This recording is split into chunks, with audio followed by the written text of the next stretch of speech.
Viper? You want to see some Viper? All right, rock and roll. Viper was surprisingly really, really fun. I was expecting to like it less than Picto, but I think I changed my mind. I think this is Viper. You get it? I think this is... So we did some browsing. Is this my browsing video? Probably is. Let's go here. All right, there's double dies. We'll come back to that. So... Viper, from the live letter playthrough, I was a little confuzzled by the Viper because it seemed like a lot of spinning plates and buff management. But actually, it turns out to not really be the case. Thumbs up. You do have to get these buffs up using these combos. And the way it works is you have like 2 buttons. So you have 2 single target buttons, 2 AoE buttons. And what you do is they could go in a number of different combinations. So it could be like 1-2-1. 2-1-2, 2-2-1, and so on and so forth. So you just have these very simple couple of buttons that figure out your buffs, and they go up very quickly. They're done, like, pretty quickly. The only one you... And then they extend when you're doing your, like, meteor combos. Yeah, so you can see my 1 and 2 at the bottom, and above them is Q and Shift Q. So those are your, like, opening buff up. But the Qs are the AoE ones, and the 1 and 2 on the bottom left of my action bars are the single target ones. And then you'll see these buffs appear. So you can see the next one lights up. And also the sword, the coloured sword, indicates whether you pressed 1 or 2. Right? So orange into something else. And then you get all these buffs. You see these buffs? You can see they all come up. But these, the buffs on yourself extend very, very easily. As does in single target, the red one. The red one is a damage taken debuff by the enemy. So that's the only one you really need to reapply onto a new target. Because your normal buffs just last practically forever. And you don't need to worry about them again. And then you've got a button, which is my number 4 button. That activates your, like, special combos, which kind of repeats the same process. Is this... you have a few more buttons here, but they, like, light up and stuff as to different combos that you can press. And by doing these ones, it fills the little gauge here, which is my mouse button 5 here. And you use 50 of this to activate the super combo, where you go all blue and shiny. And then you have kind of a 1, 2, 3, 4 process on it. So once you've got your key bindings down, like 1, 2, Q, Shift Q, and something else, then the class just plays really naturally and you don't need to worry about it at all. And it fit in. I was definitely button watching a lot less after like half an hour with Viper. There's the blue. You see the blue does this like mega fiesta. Reaperish, yes. Yeah, very Reaperish. In its style, but it's obviously all about like the ridiculous animations that you can see me doing here.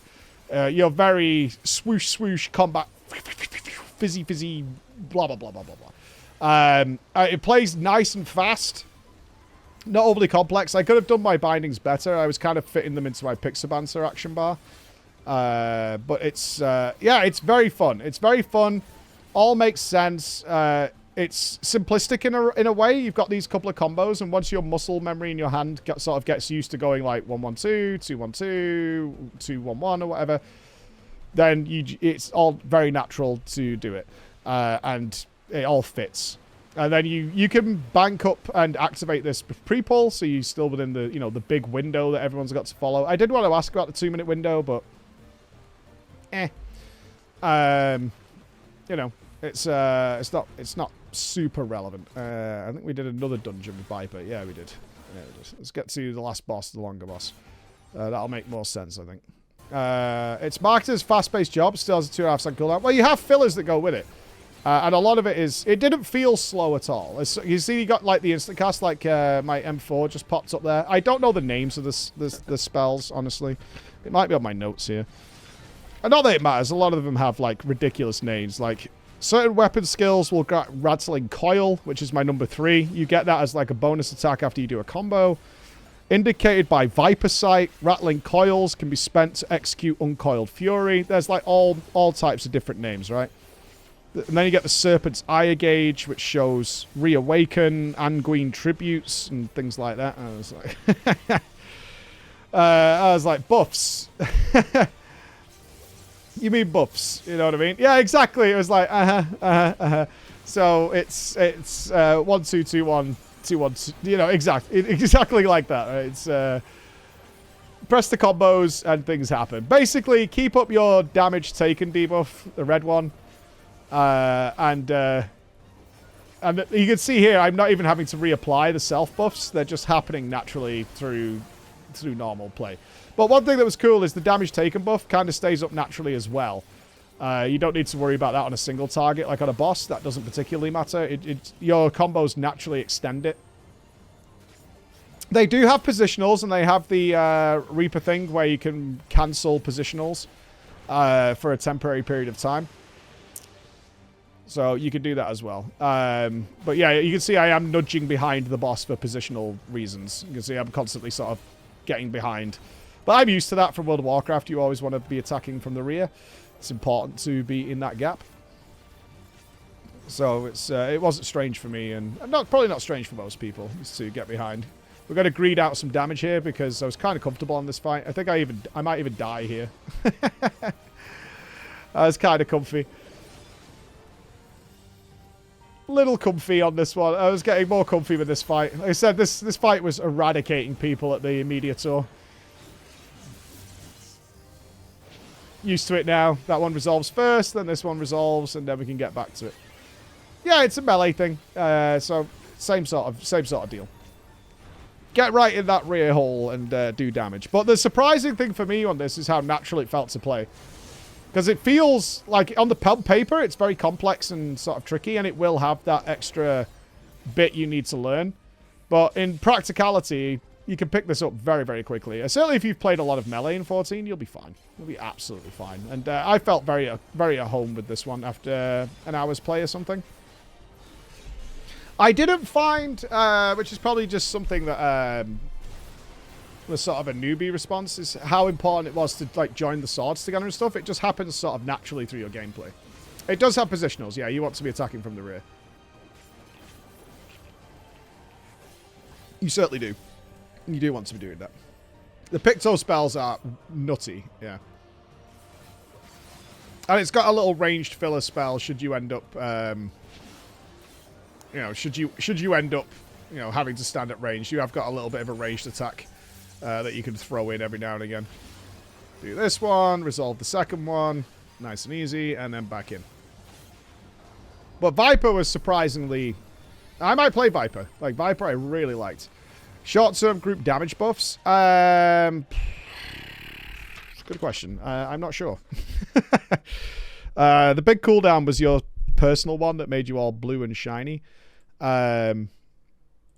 This one we see where you go all blue. This is just the 1, 2, 3, 4 process when you're in the blue. Let me go back a little bit further so you can see it. It literally lights up 4 spells that you go 1, 2, 3, 4 to make it work. You get third step, enfeeblements, and then you get reawaken when you use the blue. Yeah. I didn't try Scholar. No, I was surprisingly I felt rushed, even though they gave us literally all day to play. But we obviously had tacos for lunch, which I predicted on the coach. I went, I bet you're serving us tacos for lunch, and they went, we absolutely are doing tacos for lunch.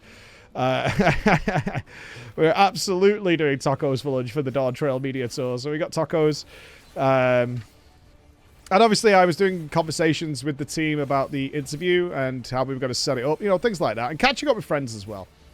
Drowsy is a cutie little boss. There you go. So you go all blue like this, and you get a simple 1, 2, 3, and then 4 to finish off your big combo of Reawaken. So I don't think there's a group damage buff, but I could be wrong on that. I could be wrong. It was a hard-shelled taco. A hard-shelled taco with some nice chicken to go with it, and some lettuce and cheese and things like that. Yeah, Viper, I was surprised. Like, Picto, I loved Picto. Picto was great, but I preferred Viper. I wasn't expecting that at all. I definitely preferred Viper. So maybe we swap around on that of what we're going to do. Let's go to double dies.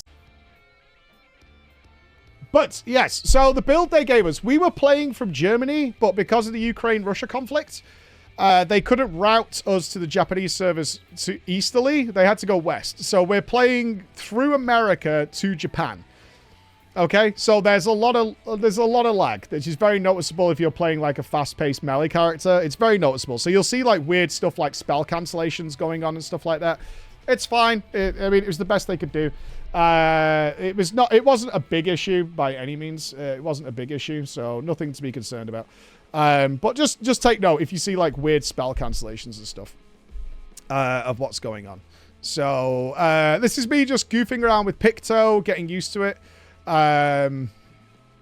Like just fighting some mobs and like doing all that kind of stuff and practicing with the hammer. Yeah, we'll go to the dungeon. Makes more sense. The dungeon's in here somewhere.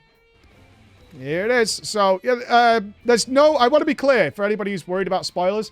They removed every story spoiler. All the zones, you'll see this in some of the footage. I tried to find an NPC that would talk to me. Of the very few who were still left in the game that would talk to me, they had changed all their dialogue to welcome to Terulilol. However you want to pronounce it. Well, I have some funky names to tell you guys. So the cities look like we got to run around Terulilol.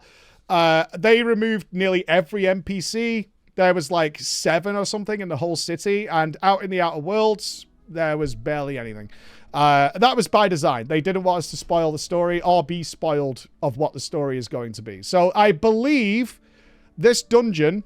Now, this is really interesting. In my Yoshida notes that they gave me all this paper, which had like how to play Viper, how to play Picto. At the beginning, it says... the working title of this dungeon is Jungle Cruise, but on the next page, it actually had the proper name for the dungeon. And I can't pronounce it for the fucking life of me. I cannot pronounce what it's called. It's... yeah, it says the dungeon name will be Jungle Cruise, but that is not the final name. But then it says it's something like... Ihu Katumu? Something like that. Something like that. I asked some of the people that were there, some of the Squeenix staff, and they were like, I have no idea. Ikubatumu? Something like that.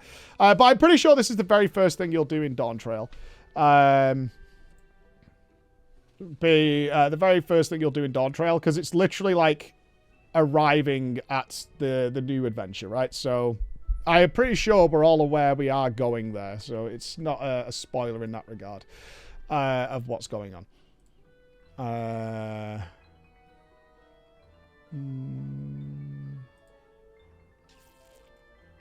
Okay. Let's make sure everything's good. Excellent. Okay. I want to make sure I'm not showing something I'm not supposed to, but I'm pretty sure everything's good now.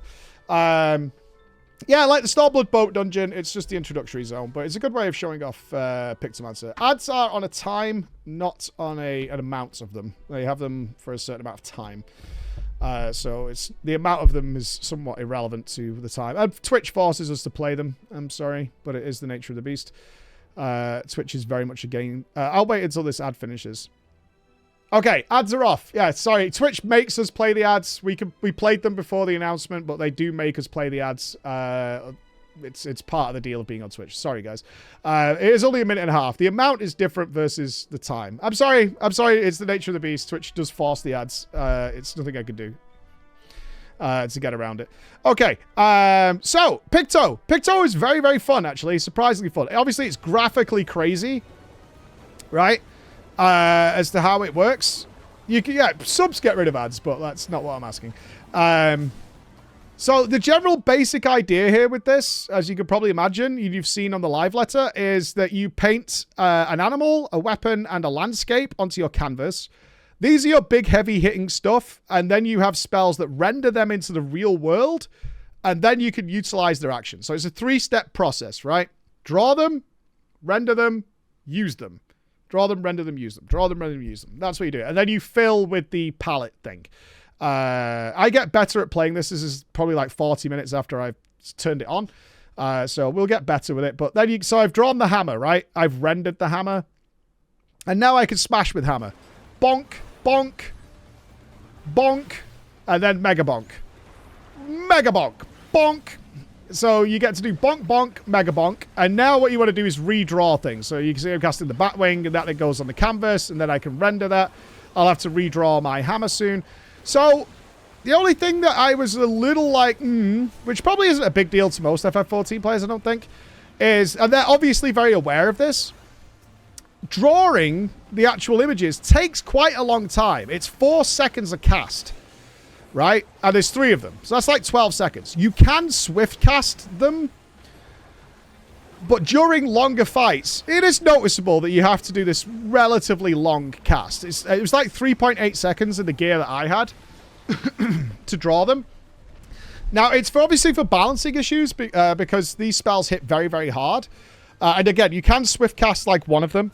But what they've done is out of combat, you can cast them instantaneously. So in dungeons, it's actually not too bad. In dungeons, it's pretty fine. You could just smash, smash, smash. And then in between packs, you can redraw them, right? This is our first boss, so we'll show this. He's a cutie.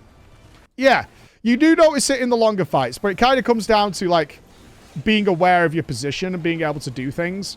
So it's like, oh, am I safe to cast this now? Because they are limited by charges. You can see, like, in the middle of my screen, they're limited by charges. So it's not like you immediately need to redraw it because you're limited by the charges on the attack anyway. So you have some choice as to when you want to recast the spells. Does that make sense?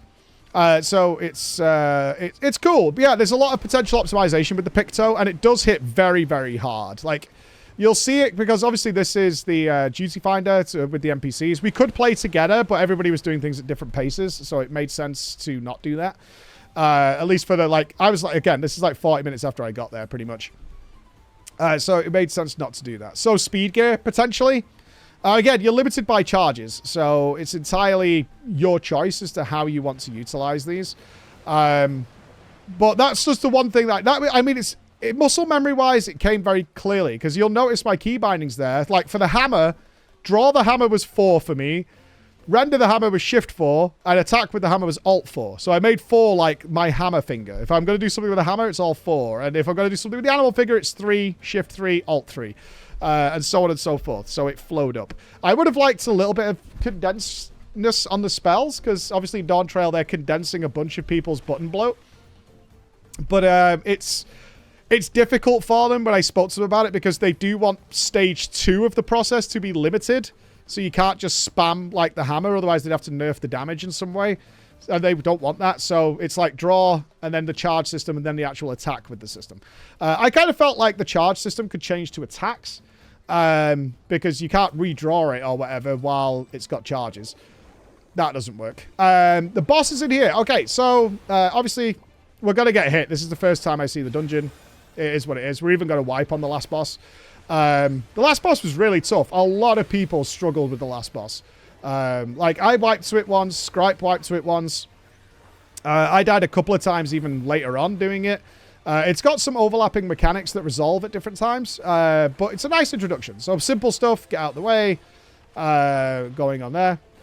Yeah. Like, and I will point out, Scripe wasn't even playing a new class. So as you can imagine, I was bar staring a lot to see what spells I can cast.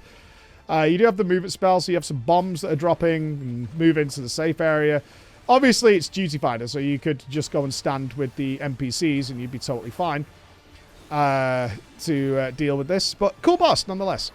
Picto's defensive is very cool. It's actually on my F3. Puts a shield on yourself, and then you get a secondary button to press where it'll shield the whole party, which is absolutely awesome. Like, very, very cool. I'm just keeping my Discord open to make sure I'm not doing anything wrong. Good. Everything's clear. They're not messaging me saying whatever. F3 has always been my shield wall, but don't worry about my bindings. My bindings are my bindings after years. I fucked up here. I thought Kryl was a terrorist, but no, I should have gone into that other corner. See, Kryl just ran at me like a maniac. And so this is a fun stack. I thought Kryl was being a super terrorist, but no, I should have gone somewhere else, which is fine. It's fine. Classic Lala, right? She should have been. She didn't adapt. She didn't adapt, which is a real shame. Terrible stuff. The paint palette. Yeah, so the charges on the paint palette, again, this isn't min-max, and I'm sure people will get to spend more time with it and level this spec so you get your spells gradually. Obviously, we were instantly level 100, so you just had everything. For me, the paint palette and the charges were just movement spells. You got the black orb and the white orb, which you could just drop. They do lower damage There's that spell interrupt with the lag. You see, it actually, like, completely goofed me and he had to, like, break and recast it.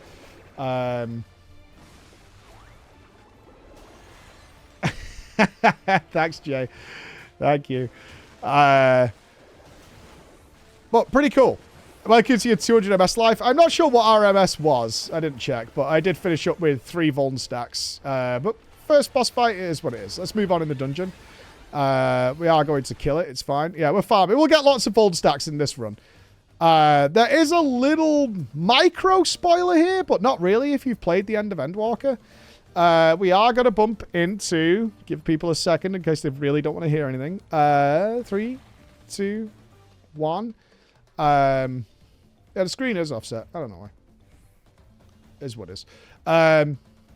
Urianger and Thancred, who are, as predicted, playfully taunting us as we race to the town. As we know. Yeah, the lads are around and they're playfully... I'm reading some tooltips here. Again, I'm still getting used to the specs, so just bear that in mind as occasionally I'll be tooltip checking.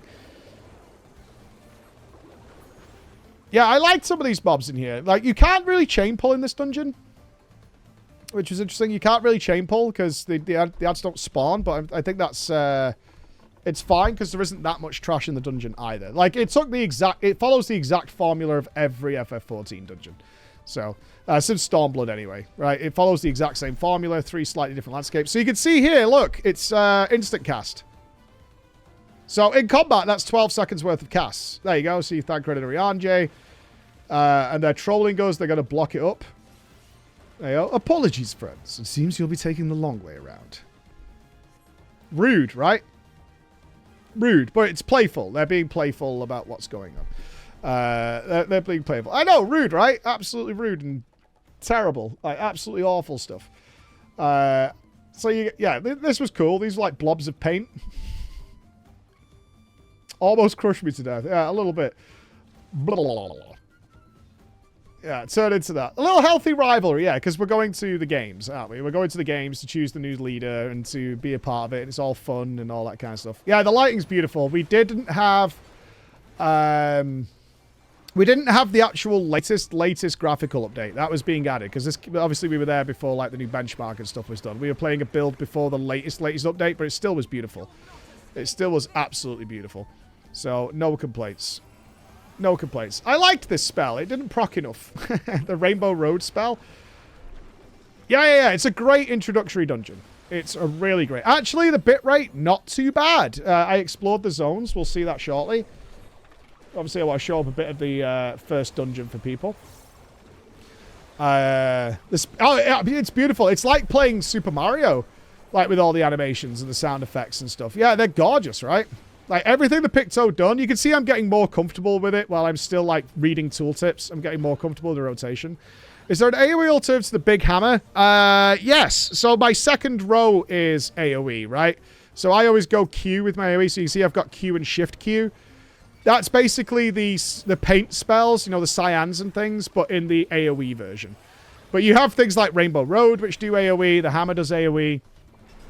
Bonk, bonk. Bonk, bonk. Gigabonk. Bonk, bonk, bonk, bonk, bonk. Mega bonk. Yeah, the lighting is absolutely phenomenal. Like, it's really, really cool. So, enjoyed it a lot. We Monster Hunter now with Gigabonks. Yep. Sorry, alt-tabbed there. Alt-tabbed while people were talking to me, because we were all, like, getting used to it. Again, this is early in the day. People were asking questions and coming and saying hi and things like that. Second boss. Drowsy! Our second boss of the dungeon. There we go. Our second boss. Big Drowsy. Hello. I'm slow, man. Nice and slow. Not quite a Pokemon, but named thusly. That's the landscape going down that paints that puts the grass, so you get that sort of atmosphere that Realm would have. Got some bonkers. Again, first time seeing this boss. So obviously you can see the arrows. You got to find the safe spot. I can already hear people being super excited. It's trying to figure out where it is. Did the class feel slow? No, not at all. Not at all. The only bit that felt slow is this bit. You see that? Painting the animals. Watch. That's the bit that feels slow, because you might need to move like this. Like, I'm obviously in the wrong place here, because the NPCs aren't coming with me. Oof. But saved it anyway, because we're gamer. But then have to move out of that. That's the bit that felt slow, is painting the actual images, because it is a 3.8 second cast. Right, that's the bit that feels a little slow. Yeah, the slide is really nice, because you do it like Splatoon, where you leave a bunch of paint on the floor. You can see there's quite a few instant casts that I'm pressing at the same time. But I need to redraw my animals. So there you go. Right, now I could draw the wing. Now I could draw the hammer. Like, obviously with better gameplay, and you'll see that as the time goes on, is you can fit these in a bit more. What I was trying to do in that previous one, where it seems to be like I'm casting and cancelling the cast, is do what I would do in game normally, which was like swift cast immediately into something else. But with the lag, like the swift cast didn't go off. I actually complained to Scriper that they hadn't made the Swiftcast capable of working with the paints and things. That's me alt-tabbed again, back into the game. And now we're back again. Ooh, we can get out of things. But they actually had. You just had to do it slowly. You just had to press Swiftcast clearly after pressing a button. And then press the next button. Like, you had to account for the lag, that's all. But you can swift cast it, which is great. But you got to repaint, right? This is a long time. You can see here. I don't think I even repainted the landscape. Oh, I did. I put the landscape up, which I swift casted there. You can see I did swift cast the landscape to get it up. And then you utilize it. Then you got to redraw it, because you do Moogle, and then you utilize Moogle, and then you go into the wing motif and go back. And then when you're waiting for charges, that's when you fill with the board. That's when you fill the actual paint board with things you want to do. But very cool. Swiftcast. Well, Swiftcast is also improved in Dawntrail as well. It's got like a much shorter cooldown and stuff. So Swiftcast is actually pretty dope. Let's go to the last boss, because I think you'll get a kick out of it. Because a lot of people died to this boss. We have the full dungeon later on. It's called Apollyon. So, some trash to clear. All good. Right, here we go. So, we are going to die to this boss. Because, you'll see.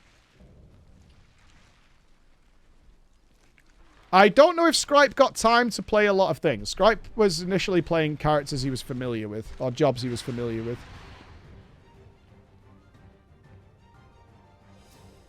Spooks, right?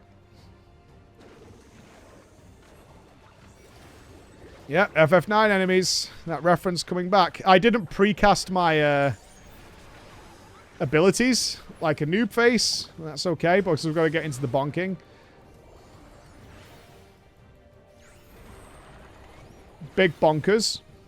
Not really watching because I'm raiding. So Picto plays like half caster, half melee. I mean, you can play it ranged, but like with a lot of the bosses, being closer is actually mostly better is what I found. At least for these early dungeons. It was the only dungeon we had access to was the Jungle Cruise. Didn't expect these wolves to come out. So I was like, oh, is it like that first boss? You know, the animals trample across the screen. I wasn't watching for it, obviously. Not seen this boss before. Well, you can see, getting a little bit more comfortable with the rotation now. Having to watch the spells less. Do all that kind of thing. You want your Quinner? We'll see. We'll see. We'll see. No, the hammer is not actually melee. No. The hammer is not actually melee. You can fire it from far away. I'm positioning myself in melee for convenience of getting away from things.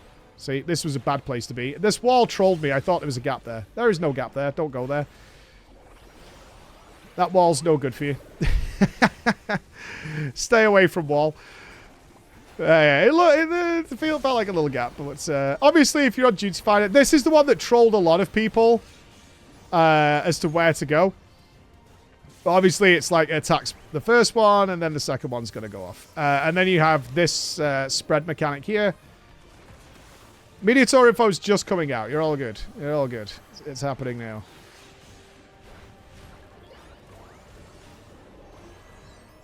Noob? I mean, I'll take it. I am going to wipe here. We are going to wipe. Because there's a mechanic that resolves at 2 different times later in the fight. But looking around the room, there was even cheers at one point when a team of 4 players who did it together killed this boss. I think they wiped on it several times. And there was cheering in the room when they actually managed to defeat it, which was very fun. They were all like, hey! They managed to do it. Yeah, it's good to know. Not super easy.